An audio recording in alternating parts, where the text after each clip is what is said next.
coming from France. I'm working in Brussels in a British company. We deliver language training to various environments.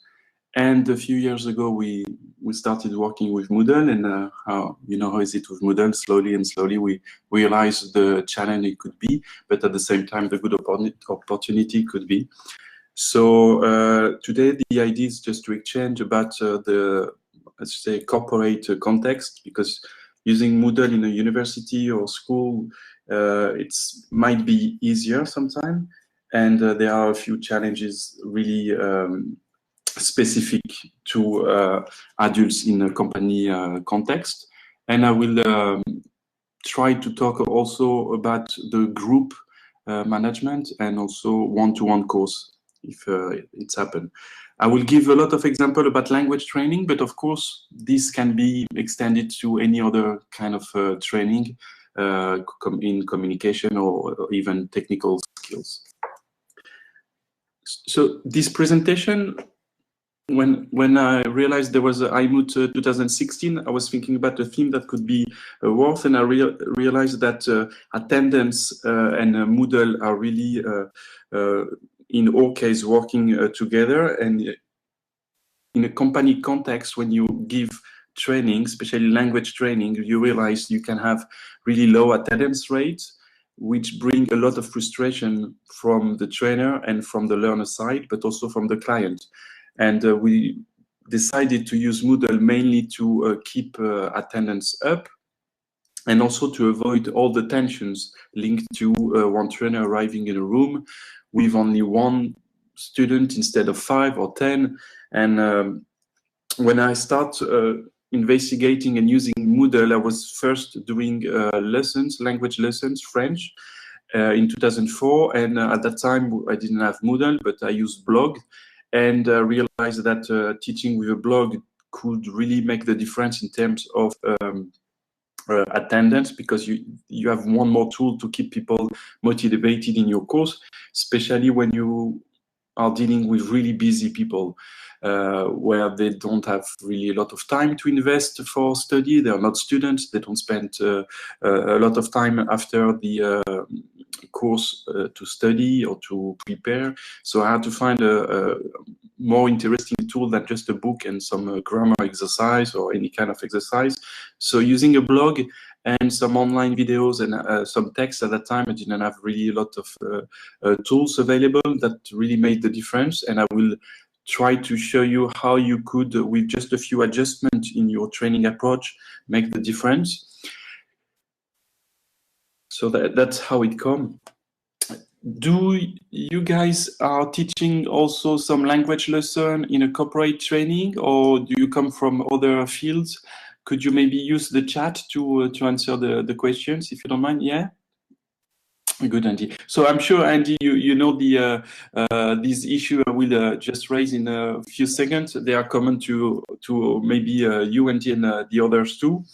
When you organize training during the working time, the trouble is that a lot of people are really busy, and it's always difficult to tell to your company or to your colleagues, oh, sorry guys, I cannot come to the meeting today. I've got my English class or my French lesson or whatever training I have, especially if it's a long time commitment. Okay. Okay.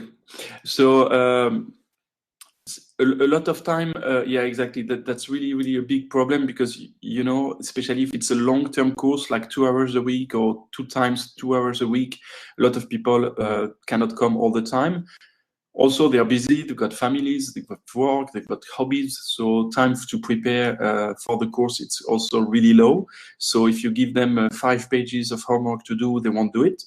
And because really it's not the priority in their agenda, but also the investment in the course is limited due to absences. If you're committed to one course and every other week you're not coming, so you're a bit lost, and you come back after 2 weeks, you might feel yourself a bit left aside, and you don't have really a lot of motivation to invest yourself in the course. So we've been testing a lot of different ways to raise attendance. Even if you've got really good trainers, really good material, really good approach, this is still not enough. So we realized, we tried a few things, and I will present today one solution inspired from the flipped classroom methodology that is really common in UK. I know.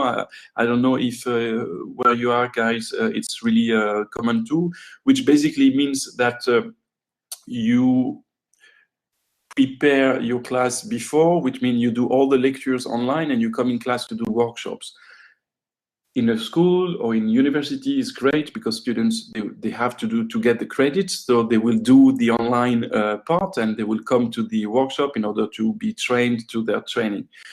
But in a company, it doesn't work like that. You cannot ask somebody who has 2 hours of class a week to do 2 more hours online and then to come to practice. That would be great, but that's not realistic. So we've adapted a bit that approach. And we, that's why I say just inspired by the flip classroom methodology, a bit of a creative material, and also Moodle tools. So I won't talk about a full blended solution, but just how can Moodle help to support face-to-face course. So it's just one element among others. It's not like the main part of the course, but you will see that even that small commitment with Moodle can really make the difference. And I will present a few scenarios, 4 in total, where you can use according to your needs. So, and the flipped classroom, as I said, was to switch the homework, which was more paper-based than before, and face-to-face, to put before the class the lessons. Online, mainly, really people who use the flipped classroom a lot, they are doing their own lectures, so they record the lecture, and then their student watches. They might have 1 or 2 quiz, and then they come in class, and they have like collaborative workshops. In our context, in a company context or corporate context, there is not this option because you know that people won't connect 2 hours a week to do their preparation. But there's still some time they could do online, especially when we talk about language training, about passive skills. But I'm sure in all the it's the same. If you're teaching an Excel class, you could have a lot of presentation which is not interactive before, presenting the concept, maybe introducing new formulas, and then during the face-to-face you can focus on practice. When we talk about language training, of course, the practice is quite obvious. You want to talk, you want to write, and the passive skills quite obvious too. You want to listen, you want to read, you want to understand, get the grammar, and all these kind of things. So we're not erasing the homework and substituting the homework for online preparation. We're just adding some prep before the face-to-face lesson. The trouble is that if you ask your students, learners to spend 1 hour, they won't do it. So we realized that the online preparation has to be sharp, quick, but also for the trainers, it has to be, we are working with more than 200 trainers. So there is no way we do individual training to all our trainers. We provide a lot of online training, but everything has to be quite self, how can I say, we cannot invest too much time in development, neither in training. So we need to use like basic Moodle activities that everybody knows. So that's why we are using 5. I will show you, I will talk about 3 today. So we're using the forum, RSS feed, and the glossary. Why the forum? Because everybody knows the forum in Moodle or outside Moodle. This is quite an easy tool to set up. Do you guys use the forum a lot in your courses, or is it something that you let aside, like the forum news that we have in all the courses, but that is not often feed? Guys, maybe you could use the chat to answer. Just to, and so. Yeah, first tool, yeah, it's true. So maybe the way we use the forum differ a bit, and that's what I will try to show in a few seconds. And also, so as I say, we've got a lot of training and support available online. Of course, as a company, we provide some like ad hoc training dedicated to all trainer and all context, but it's good to know that they could go online and find a lot of tutorials. Yeah, good. And also there is no development fee, which is quite good, and it's quite easy to cope with language. So just talking about the flipped classroom, I will start the discussion with one scenario, which is having some preparation before the lesson. Then you've got your class, and then you keep the after the class the kind of homework you could give. So usually we realize that delegates will do the extra miles, which is done before the class, but you cannot expect really in an adult context where you've got people maybe in a management position or engineers. They don't have really a lot of time, but they will dedicate 5 to 20 minutes before the class. So what we ask our trainer is to provide before the class a forum post with the course objective. That's a way to motivate learners. Yeah, you will see that here the language competence is not really the case. Why? Because we use the forum mainly for informative reasons, which could be done by an email outside Moodle. I agree, but having it in Moodle let the delegate also go back to the previous post, to watch again maybe one video or read again one text. But also for the trainer, you have to keep in mind that all trainers have more than sometimes 15 courses, different courses. And here it's really important to provide that tool to the trainers so they can organize their courses and maybe recycle some activities. So while with an email you can get lost really quickly, even if you create groups, with Moodle it's all cleaned and you've got your forum per class, and they can also back up and use it again. So usually before the course, we ask the trainer to put a post in the forum with the course objective. Why? Because we think that an adult learner will be more motivated if you understand why he needs to be in class next Friday and why is it important. There is often either a video, a text, or quiz. We're talking about language lessons, so that makes sense. But of course, if you're in other fields, you could be much more creative with graphics to analyze or whatever you need.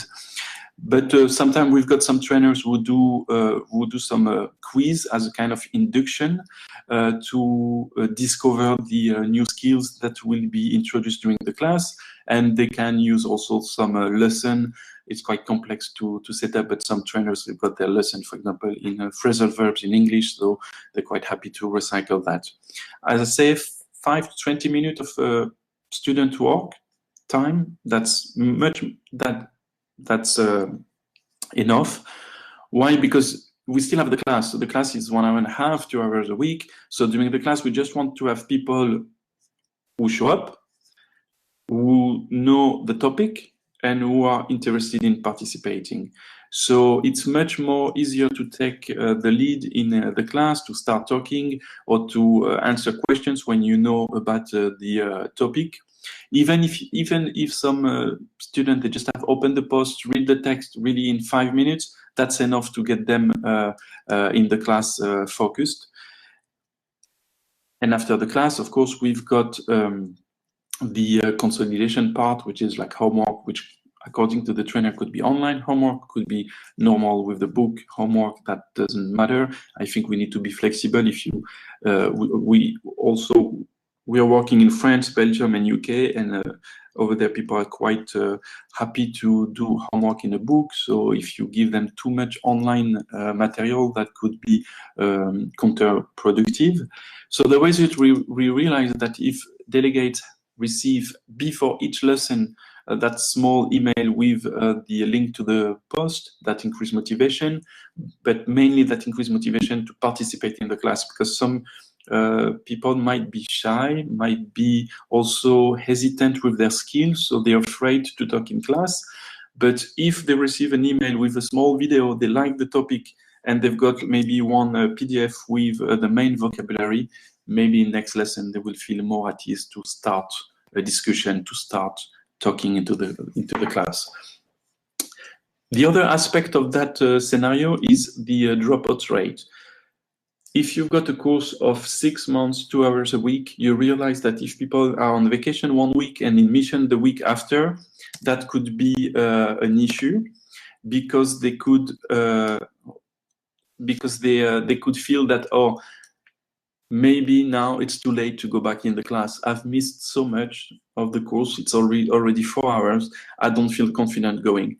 Here, at least, they keep in touch with their course. They're still aware of what's going on. And it's a way to get them motivated to come back. And also, the trainer can send individual posts and to the learner with maybe a link to the video that was done the week before, saying, hi, Andrew, you've got difficulties with future tense. Look at that quiz. We've done it in class. Watch that video, you'd be ready to come next week, and that encourage attendance.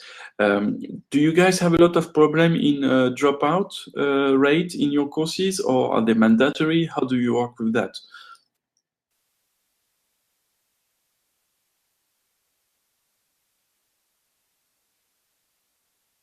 Maybe if you could, yeah, monitoring, reporting. And we've got the same kind of attitude too. We report to the client, but the trouble with reporting to the client is that it delays the reaction of the learner, and we believe a lot into more the pedagogic aspect, where we try to keep people motivated, keeping up with their training, because we can imagine it's not always nice to receive a mail from your line manager saying, oh, you don't go to your training, you're not good student, we're paying for the training and you don't, you see what I mean? You see all the trouble that could raise this kind of, so of course it's important, monitoring and reporting, but keep in mind that motivating people and keeping them with their training is also bad attendance, yeah. Exactly. That's also one way because a lot of time we don't have a lot of hours to cover all the course program. But if 5 people were not here last week, at least with the preparation, they can still catch back. And also maybe I can switch to scenario 2, which is using the course for the course forum for note sharing. So you could use scenario 1 and 2, or just the scenario 1, or just the scenario 2 according to your context. But here scenario 2 is just using the forum to send course notes, which could be as easy as a picture of the board. It's true that one of our trainers has got that idea to, because he wasn't lazy, but I understand his point. He didn't feel like writing down all his notes in his notebook and then uploading it in Moodle, and they didn't have internet in the class. So he just take a picture of the board and upload it in the forum, and everybody's happy with that. The quality is quite good, and that might be enough. Of course, having maybe a trainer using the forum after the class to send the course notes with key examples and a few really contextualized activity, it's really good to keep people motivated. And also, if somebody was not present, he can keep in touch with the training and arrive next class at least aware of what was done the course before. So here with that scenario, basically you can use the course as you're doing normal face-to-face. You take note of major elements, but after the class you use that forum. And it's true that it increases a bit the motivation, and also for the absentee, they know what has been done, and they also feel more responsible for their learning, which means they will at least do the read part or do some quick exercise to arrive in class prepared, because the good thing about the forum, you receive the email, it's available online, so that's quite good. I would suggest to, if you have the possibility with your trainers, because it's true, it takes some time to do that scenario 2. Scenario 1, you have to do it if you're a trainer. You need to prepare your class anyway, so I think you have to do that. But it's true that this scenario 2 needs a bit more time, because you need to take notes and even work with the key examples. But that will really make the difference. And in terms of class dynamism, you won't be in the situation when you've got 5 people totally lost who have no idea what has been done the week before. I'm sure among these 5 people who missed the previous lesson, 1 or 2 maybe won't read the mail. That can happen, but at least you've reduced the possibility, and you've got one joker as a trainer. You say, look, we've talked about that. You've got a lot of examples online. Have a look at it. Now I have to keep up with the training. And sometimes you need to, the trainer need to remind the learners about their responsibilities, especially when we're teaching with adults in a company business. That's a part of the job. Or part of the job as a trainer is to give them the tool to do that. So does somebody has used the forum in that way already? Want to share some experience?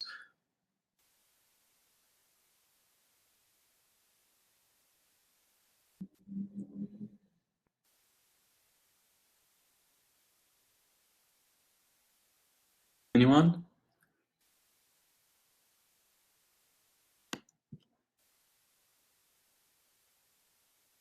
So here I will go to the scenario 3 if nobody has something to share. And this one is a bit more demanding, and you need to be clear with your learner that they agree about the concept. And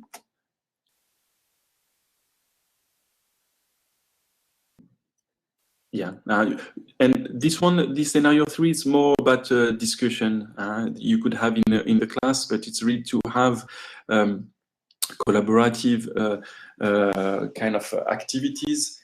And I would say this is really the aim, especially in language training. Of course, it's to make people communicate in a kind of normal way, but also here it's to encourage learners to take responsibility in their training, because it's quite easy to show up every week, sit down, answer a few questions, go back to work, let all my course on the side, and come back next week and open my book again. Or what did we do last week? So we need to have a way of having people to engage in their training, even if it's just face-to-face. So having a forum can be really a good way before the class to prepare conversation topics. We need to be realistic, and you cannot ask everybody to commit the same way every week. But let's say if you've got a class of 10 people, you've got 10 weeks. If you choose one learner each week as a moderator, which means he's launching the discussion, maybe choosing a video, maybe choosing a text, and asking a few questions to the delegates. Of course, the trainer need to prepare beforehand and also give clear instructions to everybody. But you know, if your trainer asks you to do something, sometimes you, oh yeah, it's his job. But when it's your colleague that take some time, find an interesting text or video and ask you for your contribution, especially in a company context, you might feel more encouraged to participate, because you don't want to disappoint your colleague. So we realized that having this kind of weekly or bi-weekly, and depends of course the number of delegate students and the hours of the course. But let's say every week or every 2 weeks, you've got one delegate who need to find a text, a small video, and launch a discussion that really can have good results, and especially in the participation in class. Of course, the attendance is also one key element. If you've got your friend who is doing the small chat during the class, you don't want to miss, because he's been here for your presentation, you want to be here for his. So that's a good way also to have like easy collaborative task.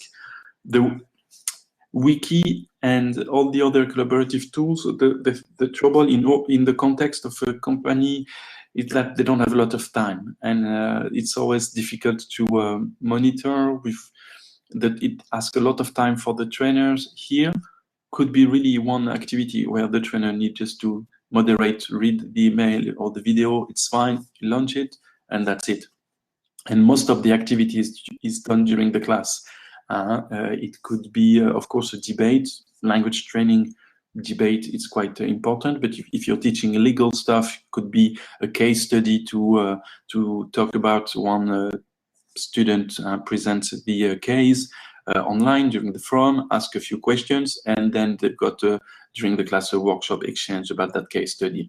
So I think that scenario is quite easy to set up.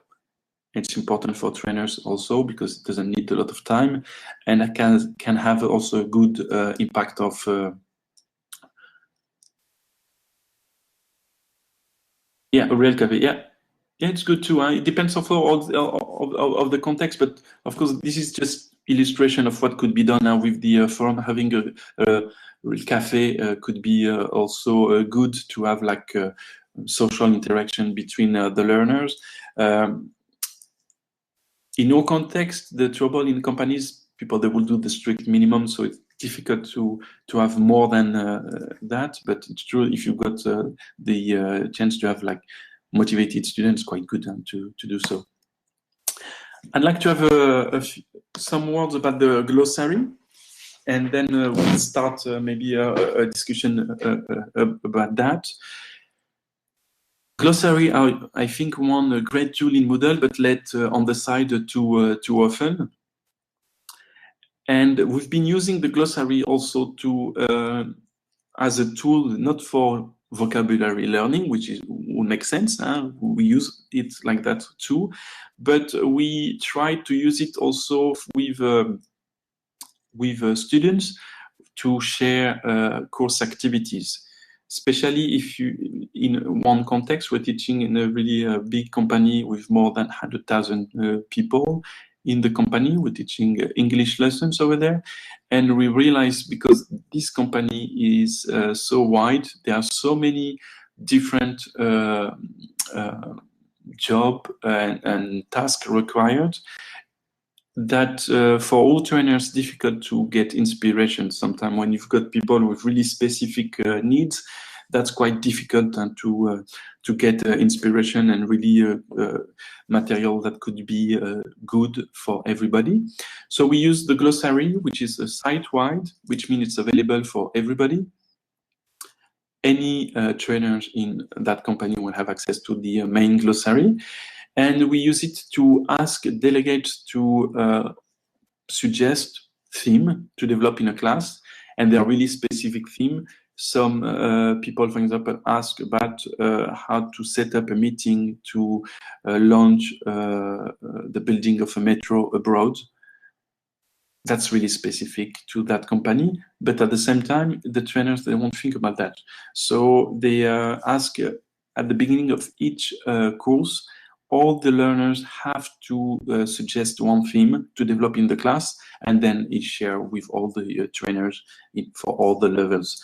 There are also about activities in class, role play, what kind of role play you would like to set up. That's where the trainer, they use that glossary as a kind of database to know what kind of specific role play could be used in that company. But it's also a way to suggest authentic material, because obviously all this material belong to the company, and it's difficult to have access to that material. So we use the glossary, one entry with a text attached as PDF, and the task for the learners just to present the text and why it would be useful to talk about that text in a class. So it's really interesting because you can keep track of that. We've been using that for 2 years, so you can imagine all the material we've got now. It's shared with all the trainers. So when we're working with a new trainer, we've got a bank of activity, of theme, of role play, and authentic material, which is quite amazing, especially to work in a specific context. Does somebody use the glossary that way too, as a kind of database? or do you use more the database module in Moodle or something else?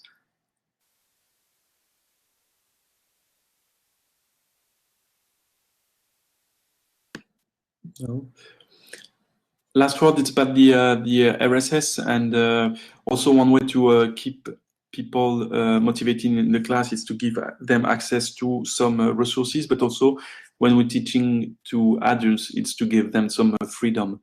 And having the RSS feed is also a good way to provide learners with some recurrent resources, but also to give them the ability to take responsibility for their learning and to choose the article they want to talk about in next class, for example. That's also one good way to get people motivated, especially if you got learners into a management position. They quite like to take the lead sometime, but the trouble, if you let them go online and choose any article they want or any video they want, you might end up in a situation where you've got a delegate who spent 1 hour searching for a text, read maybe 2 or 3 texts, which is good, that's what we want, but bring into the class one article which is clearly above or below the level of the class, or which is too specific to that learner. So offering a few RSS feed to your learners and asking them to pick up within the RSS feed, that could be one way to keep control of the resources you want to give to your learners. To end up that presentation, I'd like to spend some time with you exchanging about more concrete facts. Do you guys have any questions to the point we've just present, or anything you want to add? You can feel free to use the mic or use the chat. It's up to you.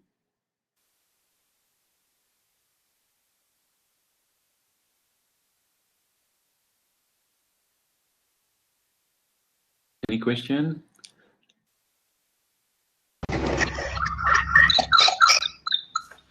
Sorry, just feedback from me. Hi.